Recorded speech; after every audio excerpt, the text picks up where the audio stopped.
Italy is at war. Coronavirus has hit the country harder than China. The outbreak has imposed a total lockdown.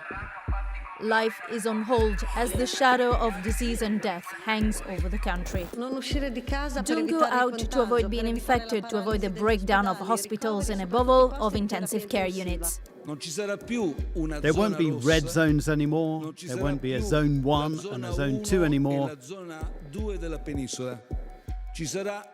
There will be Italy, a protected zone.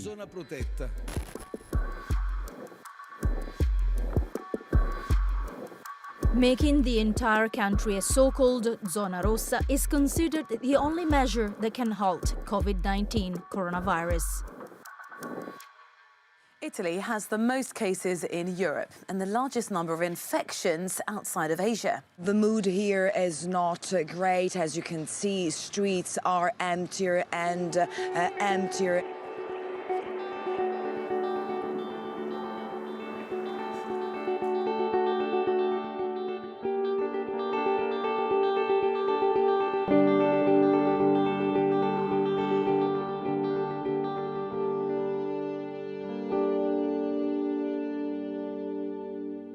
Many outside Italy think that the pandemic only affects the elderly. 41-year-old Gianni Zampino took to social media to tell them they are wrong.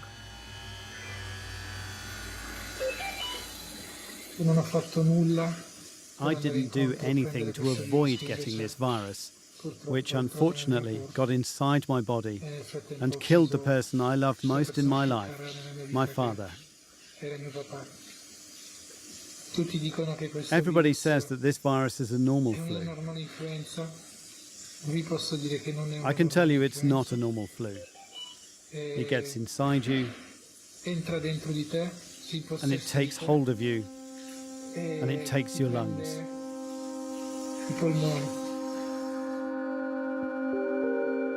The number of cases worldwide is over 245,000. These red dots on the map are mainly grandfathers, grandmothers, moms and dads.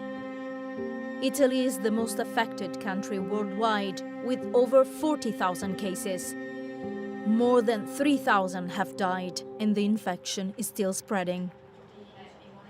Unfortunately, the disease numbers are not reducing. They are still high. Soon we won't be able to give an answer to the people getting sick anymore. The region of Lombardy has the highest number of cases. In the recent days, it has registered almost 1,500 new cases per day and around 300 deaths. The peak is expected in the next few weeks. Euronews spoke to one doctor on the front line who has been fighting against coronavirus since the very beginning. She asked to remain anonymous.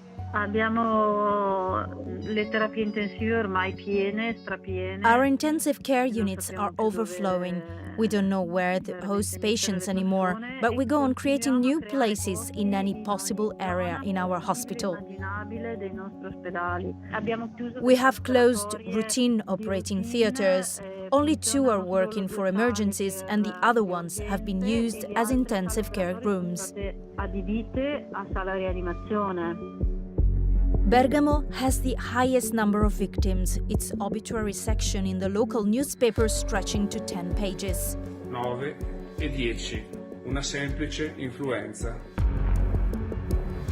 Coffins are overflowing local facilities. There is a waiting list for funeral services despite the crematorium working 24 hours a day. The army has ended up taking coffins to Modena and Bologna. We're working around the clock. We've even had to ask support from funeral parlours in other regions, and they've arrived from Emilia-Romagna, from Trento, to help us out. While Lombardy is overwhelmed, cases are rising in the nearby regions of Piedmont and Veneto. Turin and Venice are waiting for the peak. In Piedmont, we still don't know, and we'll find out this week if cases will rise exponentially like in Lombardy. This means we might find ourselves in the same situation just 10 days afterwards, or we might have a linear rise like now, where we have 15 to 20 new patients needing breathing assistance every day. It's like a trench war for doctors. Hundreds have been infected and increasing numbers are dying. Some are working with no gloves as stocks are limited. I've seen heroic acts from some of my colleagues and listened to doctors who refuse to have the test done in order to avoid being recognized as positive and then isolated, as they want to continue working with positive patients rather than being quarantined. The most distressing thing is to see people who are dying in complete solitude. Because we cannot let anyone in to see them anymore, and so we are the last people they see in their lives. It's not a game. I spend my nights on a respirator and I can't sleep. My life has been turned upside down, and I wish no one to feel the suffering I've gone through. Because this may look like a horror movie, but it's not. Italy is the first country in Europe to wage the war against coronavirus. Its institutions, its healthcare workers, and it's the entire population uniting with one motto in mind: we will make it. How do you feel seeing the country as it is? I was only 2 years old when the Second World War was over. And in my lifetime, I've never seen anything like this. But the provision of alternatives has been good everywhere. Smart work, distance teaching, etc., are really displaying a degree of mobilization of an immobile society which is remarkable. The government has extended the lockdown until the 3rd of April, and Italians adjust. After a sense of distress, the urge for getting organized has prevailed. I said to myself, let's take it as an opportunity to stay with the kids and look after them better.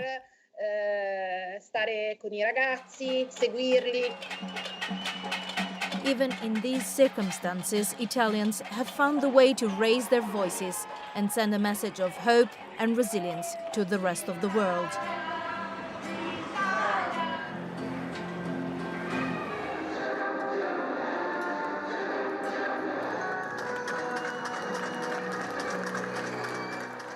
Eccoci, siamo anche noi! Ce la faremo! Ce la faremo!